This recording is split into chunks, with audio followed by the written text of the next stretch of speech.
Woo! 2025. Indeed. Well, it's been 2025 for a few weeks now. I don't know. I'm just feeling like, gosh, it's just, dude, I don't know what it is. The older you get, man, time goes faster. I know we're off subject about that. I know we're off topic right now, but what's new? I told you, I was listening to the news and they said something like, it's been a quarter century since 2000. And I was like, shut your mouth right now, because 2000 was maximum 10 years ago, not 25 years ago. Do you remember where you were at and what you're doing? Y2K, New Year's, when everyone thought the world was gonna dude, stop? we were making sure our IT guys here were ready to rock and roll, because, man, we were trying to make sure if something was gonna go down, we were ready to capitalize you guys were, like, and make in money. the office working at Dude, midnight? that was probably back in the Danny days, man. We were ready to try to make some money. Do you think that's what you're doing, or do you recall that's what you were doing? Because I vividly Dude, recall what I did. I know for a fact that we were definitely hoping that there was going to be some anarchy and we were going to capitalize on it. You know for a fact that you were definitely hoping. Like, It's a lot of... Well, because we really didn't think anything was going to happen. Where were you when the clock struck midnight and it turned to 2000? Listen, everyone knows I'm a softie. I was probably in bed. Waiting with my pager. Even that was pager with your days. pager. Oh, hell yeah, no, we dude. had cell phones then. Dude, it doesn't matter. Everyone still had a pager if you were cool. You had a cell phone and a pager. Hell yeah. That's how you knew you were a drug dealer. Because, dude, that was like, that may have been the Nextel days, dude. Beep. Dude, 25 years ago. It was definitely prior to Nextel, like, opening up the network. That's when you had a Nextel, but you could only talk to, like, people in your company. Couldn't talk to anyone else. Okay, maybe you had a BlackBerry. All right, let's keep moving. No, that was prior to BlackBerry days. Prior to. I remember where I was at when it turned to 2000. How come everyone always shoots bigger bucks than we Not do? 21, but I was doing things that 21-year-olds do with all my buddies. My parents, at his parents' house, they were out on vacation somewhere. Everybody always had that friend whose, like, parents weren't around, you know, which I never understood because my parents were always around. Look how happy Brandon all of a sudden looks back there. Bringing back memories. Dude, everyone had that friend. And it's like, oh, yeah, my parents are wherever for New Year's, like, party at my house. Justin, okay? we got to catch a flight. It doesn't matter, Todd. This is important It's stuff. snowing out there, and you I'm came aware. in like, oh, my God, it's going to take forever to get All there. right, we're going to watch Paul Bossardet, who came to Illinois and killed one of your bucks on your lease, and then he left, and he went back home and killed one of his own bucks this year and did a nice job. Killed it out of his saddle, killed a nice buck, made a good shot.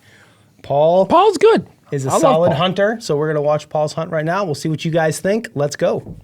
The story that goes along with this hunt is a pretty incredible one. So in 2022, it was my rookie season on the Bowhunter Pro staff, and I had an incredible hunt for a giant deer that I called Hank the Tank.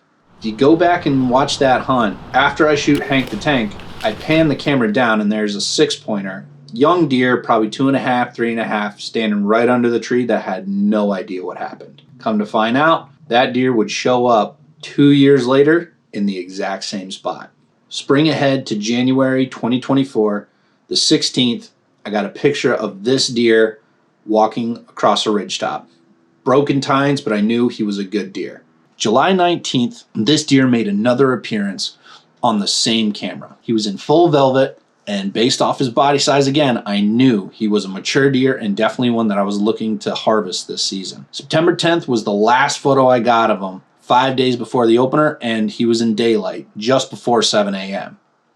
Now, I might have been able to make a play on him opening day, but I was headed up to New York to fish in the national semifinal for the TBF of Connecticut on Lake Champlain. I channeled my inner Matt Millard and pulled off the win in the co-angler division with a 2-day total of just over 27 pounds. So that was really cool, and I'm excited to fish nationals here in March. After I'd gotten back from the national semifinal, I didn't really get into the swing of bow hunting until about middle of October.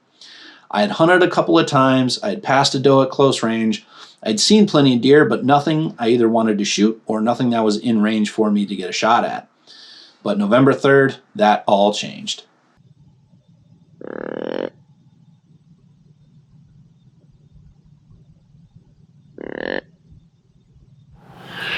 Good morning, guys. It is Sunday, November 3rd, and we are up in a tree. We're about 16 feet off the ground. We got a north wind blowing about anywhere from 5 to 7 miles an hour.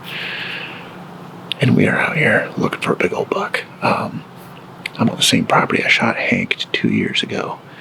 there's 3 bucks in here that I know of that I would shoot. There's a clean 6-pointer, old deer, a 8-pointer that I knew about last year that's got just a bunch of trash on his G2s, and then a beautiful 9-pointer. The 9-pointer, I've seen his genetics on this property, for the last however many years. He's a good deer. But it's a little before 6:30, so it's been late for about half an hour. Haven't seen anything yet. I did spook 1 deer on my walk in this morning, so we'll see what happens.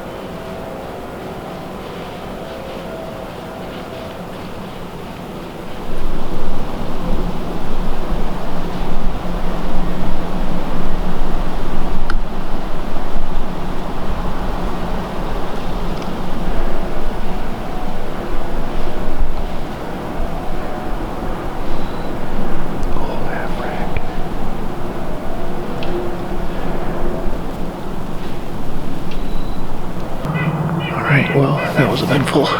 It's probably a little after 2 right now. It's 2:30. I got set back up in the tree about probably 1:40. And at 1:45, that half rack came from up the valley, down this way. Not a deer I was looking to shoot at all, but still cool to see a antlered buck. They're up and cruising midday. Now we just need a real big one to do that and come within bow range. So.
All right, guys, well,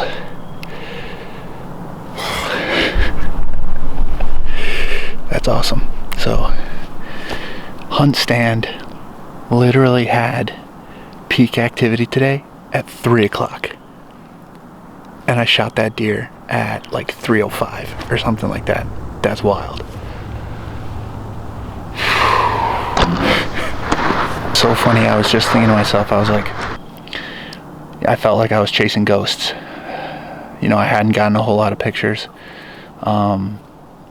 And that just goes to show that the rut can do, you know, crazy things.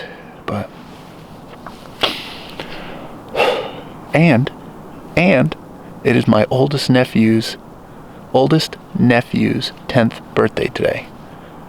That's wild. That's 2 times in a row now, I believe. Not in a row. 2 times I have harvested a deer on his birthday. November 3rd. Alright guys, well, I'm at the base of my tree here, just kind of getting things all taken care of and cleaned up. Waiting for the cavalry to arrive so we can start the track and film it and do it right. Deer cart and all, repping his Bowhunter die hat, as he should. He knows the drill. Alright guys, so my dad got up here, as you saw. This buck was right down here at about 22 yards, something like that. So we're gonna see what we can find. So I know he ran off with the arrow for a little bit, but the back half of it fell out. I watched it fall out. So we'll see if we can't take up the trail and see what we can find. So he was standing right here when I shot him, and if you can see it, the back half of my arrow is laying right there by that little V tree. We'll see what kind of penetration we got. But I don't see any blood on initial impact, but we'll walk up and see. As you guys can see, yeah, so I got about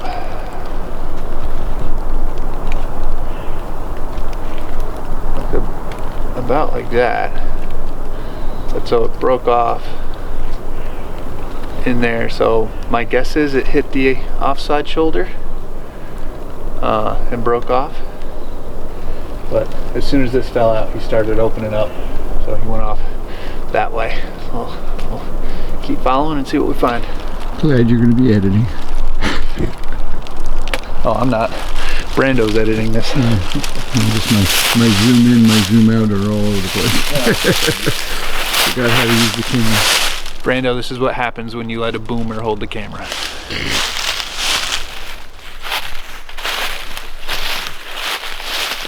Down right there. Done? Base of the rock wall.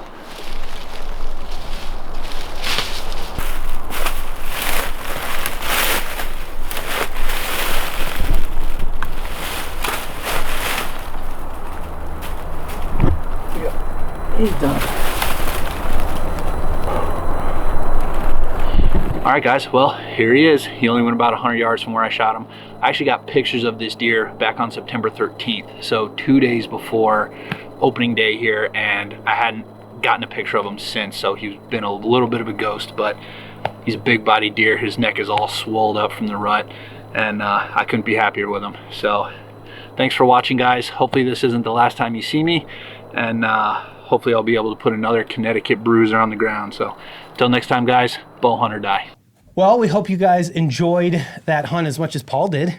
So congrats to Paul. Nice, mature deer. I mean, it's just one of those hunts where I was like, yeah, this was just a good, solid hunt. I need one of those hunts at some point. Maybe next year I'll just have one of those hunts. Justin, that's why I've put a lot of effort in making sure we got the right guys on the team. Dude, they're carrying you all the time. So we're going to need to get this. Thank you, Paul, for carrying me across the finish line this year. Guys, next up, we're going to jump into Ask the Experts, brought to you by the fine folks at Lancaster Archery, who we are going to see tomorrow morning. Did you shoot your bow this morning? Absolutely not, no. Were they supposed to? Did you? This morning? You probably did. I didn't. I packed myself last night. It's over for me. Question comes from Jim Wyant. And I've heard this one before from people. How much spoilage of meat do you seem to get by leaving the guts in the animals as long as you all seem to do in the field? I think he's referring to like when we're doing trophy photos and the idea that people are doing trophy photos prior to field dressing their deer so it looks better for the photos, which I'm not sure I ever do for more than a couple minutes. Yeah, maybe. it's fast. It's certainly not hours. I don't know. There's this weird like misconception where we're leaving the guts in the animal for like days or so, however long. I don't think I've never. Well, had yeah. an What animal happens, dude, is spoil. the gas kind of gets gassy and it blows up their stomachs. It makes the whole deer look bigger. You didn't know that?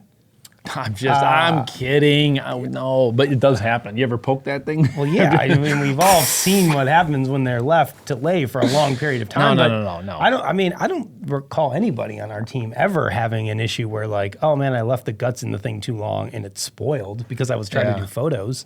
Most of my photos, honestly, are done with the deer field dressed. Yes. So Now listen, if I go walk up on a deer and I get the deer and it's all perfect timing and everything, I'm going to go ahead and take a few of those great snapshots of that first, because some of those first photos when you first find it, dude, nothing's ever going to be. Yeah, but that's all quick. Yeah, that's what I'm saying. It's not like we're like, you know what, Todd, we're gonna drag this deer out of here, leave the guts in it. we'll do photos tomorrow morning. Okay, so let me just stop you real quick. Let's just repose this question real quick. Okay, let's repose the question to this: how much spoilage of meat do you forget about this point here where he says, long as all you seem to just to get rid of that. What is your feeling about how long the guts can stay in there before you think it can begin to affect the meat? I don't know. Probably depends on temperature, right? Yeah, that's what I'm just thinking. Like if it's cold out, I'm not worried about it. Do the guts in it affect it any more or less than just the general temperature outside? Because like the hide starts to slip at a certain point, the meat starts to get that slimy green, like when it starts to turn. But it's just more of a temperature thing. I think when it's cold out, I'm not worried about it, right? Yeah, like it's like kind of meat in the freezer, meat in the fridge. I mean, if it's a cold, frosty evening, I'm not worried about it. But if it's warm out, that's a completely different story. You want to recover and get those guts out as quickly as possible so your meat doesn't get tainted. This to me seems like one of those like questions or comments that we get where people are like watching one of our videos and they're like, quit messing with the camera and just hunt. This is like in that same spirit to me. Okay. So anyways. Trophy photos. We don't spoil our meat. I just don't shoot deer, so I don't have any meat to spoil. Pro tip. Also save you on taxidermy bills. Trophy photos. Let's do it, Todd. You ready? I'm ready. Don Holiday, Illinois. Trent Duplantis in Louisiana. Josh Jones, North Carolina. Victor Chuvallo up in Ontario, eh? Frank Maresco, New York. And Luke Schwent in Missouri. Congratulations to everybody. These are some fine trophies. To me, there is one clear winner. We'll see if Todd agrees. Todd, who do you believe it to be this week? Victor. Clearly, that did not agree with Justin based upon the way this is going right now. I was trying to think how you would select Victor and not Josh Jones. Listen, I'm not against Josh Jones's photo whatsoever. You believe Victor to be the victor.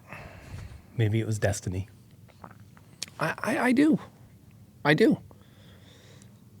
There's blood on the So many nose. That's just cardinal like sins. it's just like, yeah. But the blood on the nose. There's headlights from a car going on. Dude, that's a great background. It's got like a cool It is a old nice truck in the background. The silo. Hey, listen, Justin, if you want deer's posed up. Victor barely even posed his deer up. He just kind of picked the head up. but it's laying nice. It's looking good. It's He straight. literally just picked the head up, and he's kneeling behind it. And I long picked arming it. Victor. Are we going to argue here? Are we going to let Justin? I'm trying to Brett- make the case that Josh had a better photo.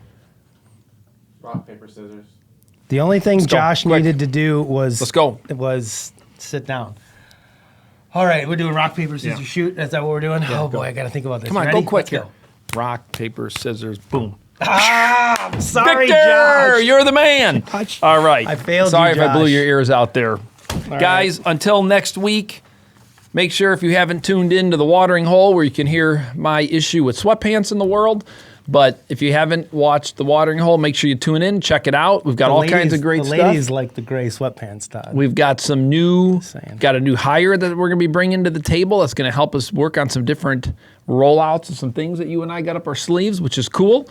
And what else? We got to get in the car. We got a meeting to do to talk about a website, and then we are cruising down the highway. See you soon. 2024, January 16th, I had gotten a picture of this deer. See, I don't like that. I don't like that. Why don't I like that, Brando? This story is no different, but it's a pretty incredible story. Yeah, I don't like that either. I don't like that either.